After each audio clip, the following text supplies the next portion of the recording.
My sister blamed me for her divorce and my family abandoned me for that. 3 years later, I see her working at McDonald's and she asks for help, but then I get to know this shocking truth. I, 28M, come from a family where my elder sister Marie, 34F, has always been the golden child. Our parents doted on her, giving her everything she wanted while often neglecting my needs. Growing up, I learned to keep my head down and stay out of trouble, as any attempt to stand up for myself would result in punishment or ridicule. Marie got married to Lucas, 36M, when she was 25. I was happy for her, hoping that marriage would help her mature and become more responsible. However, I soon realized that wasn't the case. Marie continued her party lifestyle, often staying out late and coming home drunk. I overheard arguments between her and Lucas about her behavior, but our parents always defended Marie, saying Lucas was too controlling. About 2 years into their marriage, I started noticing signs that Marie might be cheating on Lucas. She would get mysterious calls late at night, hide her phone when anyone was around, and make up excuses to leave the house at odd hours. I didn't want to believe it, but the evidence was mounting. One day, I accidentally saw a text on Marie's phone from someone named L, talking about meeting up at a hotel. I was conflicted about what to do with this information. On one hand, I felt Lucas deserved to know the truth. On the other hand, I knew speaking up would only cause trouble for me. So I kept quiet, hoping the situation would resolve itself. Things came to a head when Marie introduced us to her friend, Liam, 32M. Liam started coming around our house frequently, and I couldn't help but notice the way he and Marie looked at each other. It was clear there was more going on between them than just friendship. The real turning point came during a family barbecue. My girlfriend Abigail, 27F, was there, and Liam took an immediate dislike to her. Throughout the evening, he made snide comments about her appearance and background. When Abigail excused herself to use the restroom, I overheard Liam telling Marie that she was way out of my league and that I should stick to my own kind. I was furious, but tried to keep my cool for Abigail's sake. However, things escalated when Liam accidentally spilled his drink on Abigail's dress.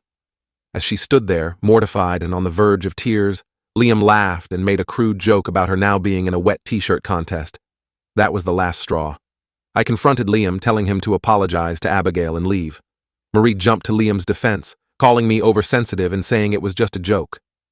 When I refused to back down, Marie turned to our parents, playing the victim as she always did. To my shock and disappointment, they sided with her, telling me I was ruining the party and should apologize to Liam. In that moment, something snapped inside me. Years of pent-up frustration and resentment came pouring out.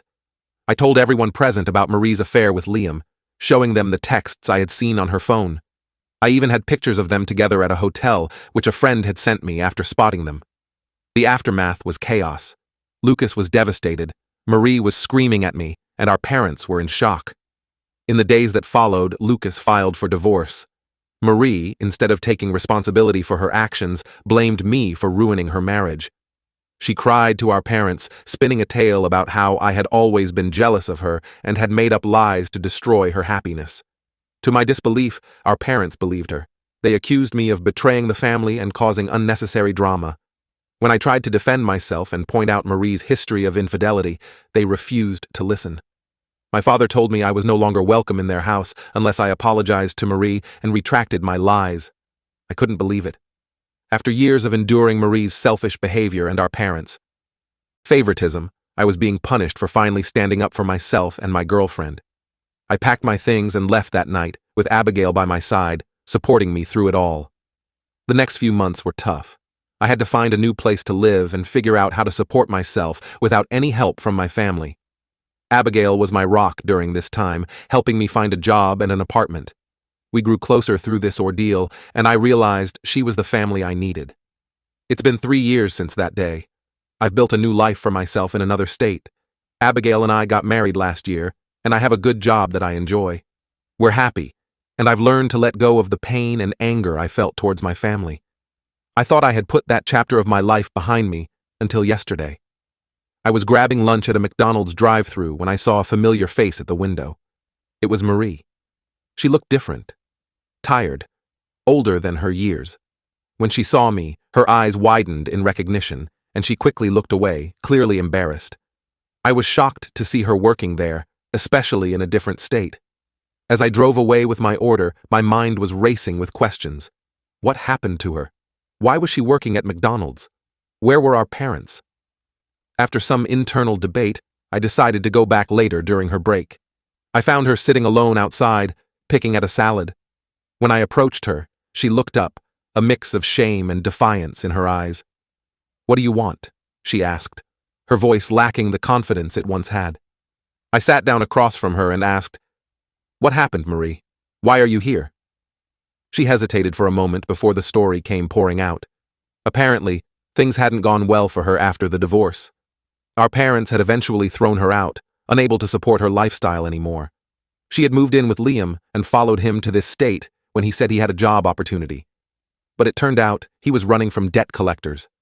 Now, she was stuck here, working this job to make ends meet while Liam was between jobs. As she finished her story, Marie looked at me with tears in her eyes. "I know I messed up," she said.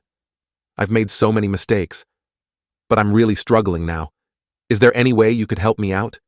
Just a little money to get back on my feet?" I sat there, conflicted. Part of me wanted to help her. She was still my sister, after all. But another part remembered all the pain she had caused me and Abigail. I told her I'd think about it and left. Now I'm home, trying to process everything that happened. I haven't told Abigail about seeing Marie yet. I'm not sure what to do. Should I help Marie? Should I try to contact our parents and find out their side of the story? Or should I just walk away and leave the past in the past? I could use some advice, Reddit.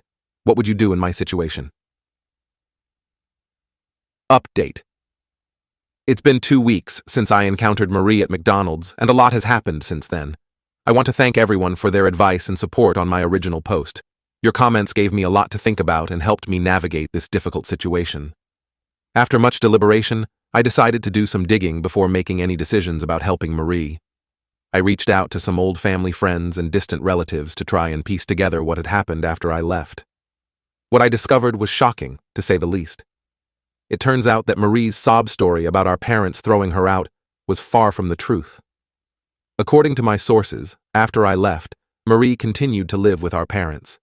She brought Liam to live with them as well, claiming they were just friends and she needed support after her divorce. For the first few months, things seemed okay.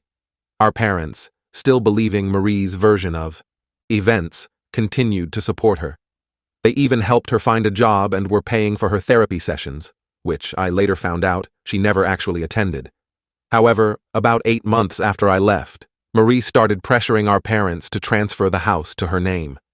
She claimed it was for security and promised to take care of them. Our parents, always eager to please Marie, eventually gave in despite some reservations. What happened next was truly despicable. As soon as the house was in her name, Marie and Liam sold it without warning.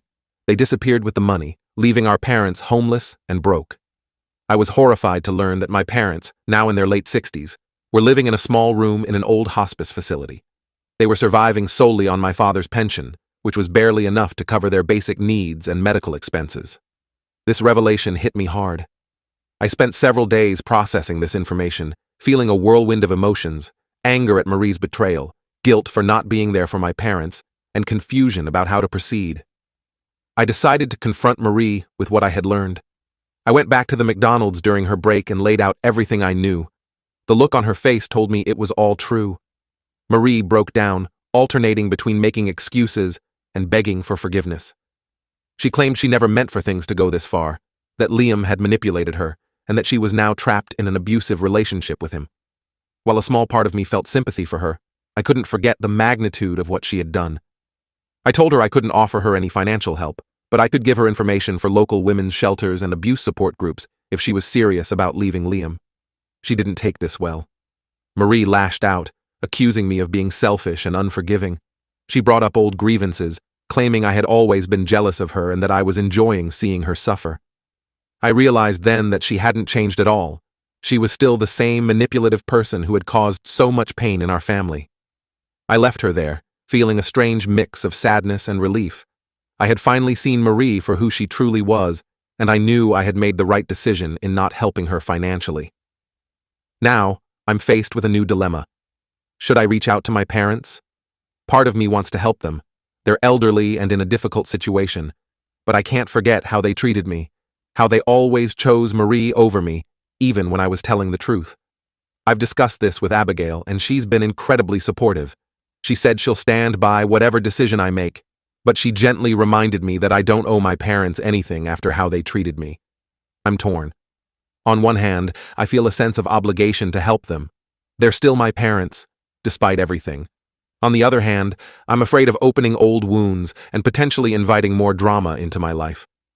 I'm considering maybe sending them some anonymous financial help through a lawyer, without revealing my identity. But I'm not sure if that's the right thing to do either. I could use some more advice, Reddit. How would you handle this situation with my parents? Should I reach out to them directly, send anonymous help, or should I continue to keep my distance? Update. It's been about a month since my last update, and I wanted to share the latest developments in this ongoing family saga. After much soul-searching and long discussions with Abigail, I decided to reach out to my parents. It wasn't an easy decision, and I had a lot of reservations, but I felt I needed to at least know their side of the story. I hired a private investigator to locate them, as they were no longer at the hospice facility I had heard about. It turned out, they had moved to a small run-down apartment in a not-so-great part of town.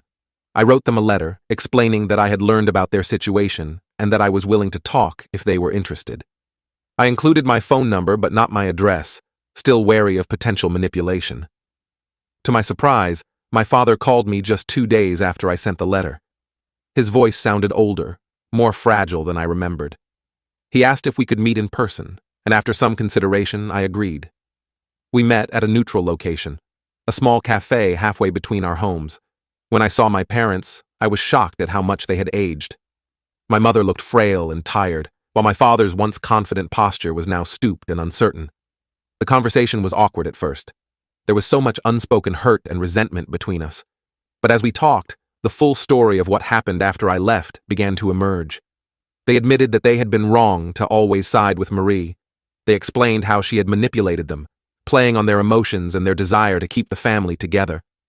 They confessed that deep down, they had known I was telling the truth about her affair, but they couldn't bring themselves to accept it. When Marie sold the house and disappeared with the money, it had been a brutal wake-up call for them. They realized too late the extent of her selfishness and deceit. They told me they had tried to press charges, but without proof that they hadn't willingly given her the house, there was little they could do legally.